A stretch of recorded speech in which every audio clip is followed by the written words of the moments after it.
Hello. We've had a few days together now to get situated in Management 1620 Personal Finance and Investing. I wanted to go over a few things with you that I think are really important. The first thing is that, before I forget, I have decided to move all deadlines for this week from last night to next week.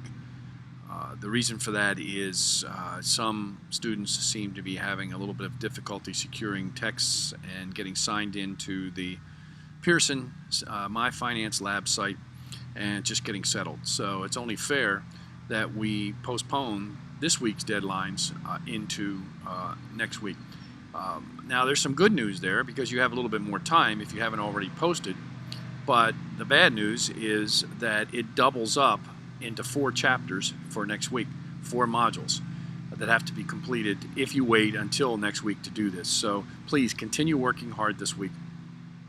Get as much done as you possibly can, but don't worry about having missed last night's, today is Thursday, the 6th. Don't worry about having missed last night's deadline for the first initial posting. A couple of quick things. You have 3 required posts for each module in each week, and you'll have 2 modules that will be current in each week. Each module will be posted, each of the current modules will be posted shortly after midnight on Monday, and all of the assignments, including the progress tests, will be due not later than midnight the following Sunday. In these 3 posts, the first post must be posted by Wednesday night at midnight, the Wednesday first following when it became active on the site. That post is an initial post, and it covers your answers to the assignments, your responses to the assignments that are listed in the Assignments tab. So you will go before Wednesday and go to the cafe and click on the link that says Initial Post and Discussion, and you will post your responses to the questions in the assignments.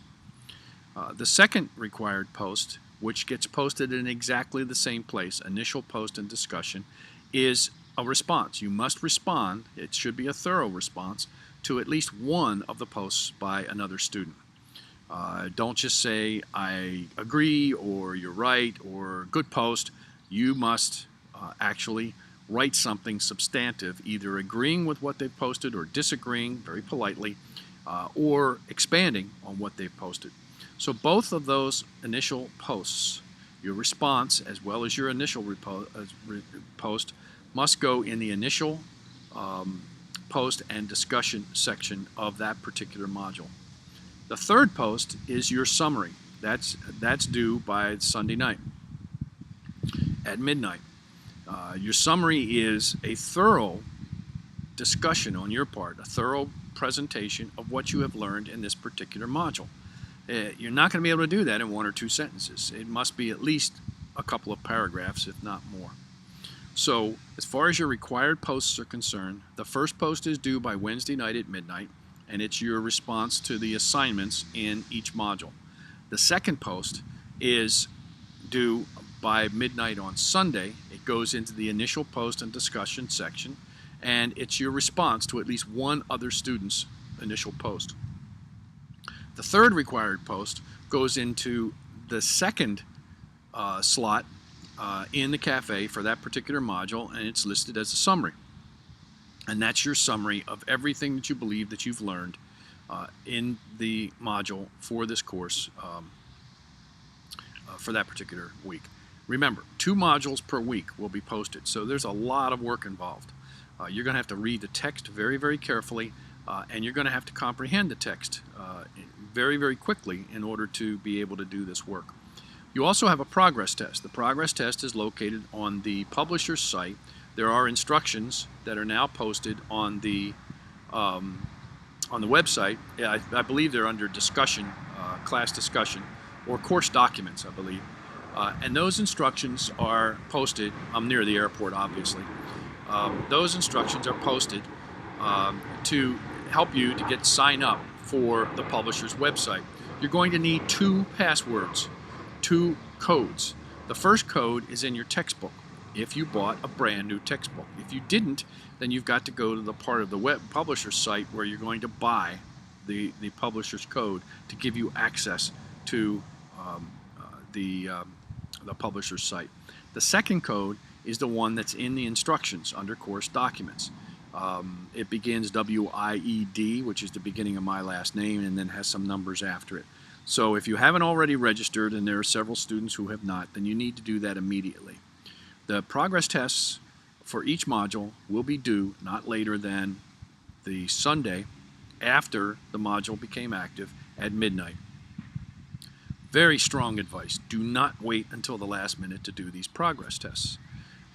First of all, a number of people wait until the very last minute, and then if they have a problem with the website for any reason whatsoever, there's just no recourse. So you should plan on taking your progress test for the particular chapter, for the particular module, probably by Thursday or Friday, instead of waiting until the last minute Sunday evening.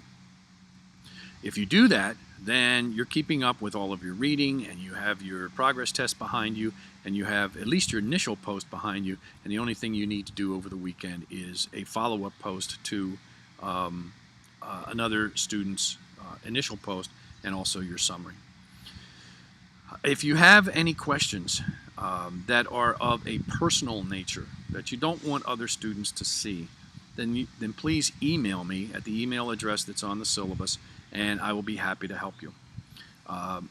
Any other questions or comments or concerns about the course or about something that you may not understand need to be placed in Ask the Professor, which is in the cafe. I've had a couple of people send me an initial email saying, hello, this is who I am, this is what I'm expecting in the course. Those belong in the cafe. Those do not belong in my personal email inbox at PGCC. So please try to keep to this. It's not a rule, but a suggestion, if you possibly can.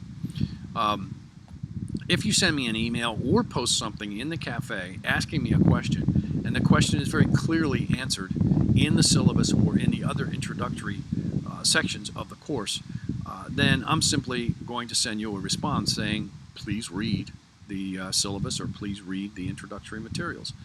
That's what they're there for. One of the things, as I said in one of my first posts in the announcements section, is that success in this course depends on you reading thoroughly, understanding, comprehending everything you read, and practicing exactly what you read and following the instructions to the letter. That's extremely important. Okay, so I think I've covered everything that I wanted to cover. You do have an extension in your deadlines. You'll see that reflected on your progress tests within the next 24 hours. It'll give you a final due date of the following Sunday rather than this coming Sunday, whatever that date is, probably the 16th, but I don't have a calendar in front of me. And again, do not wait until the last minute. This is a shortened semester. It's only 10 weeks long. You're going to have to accomplish 15 weeks worth of work in just 10 weeks. It's a pretty big piece of work to finish all of this in 15 weeks, so you can't fall behind. Don't let yourself fall behind. Thank you very much, and I hope you have a great weekend.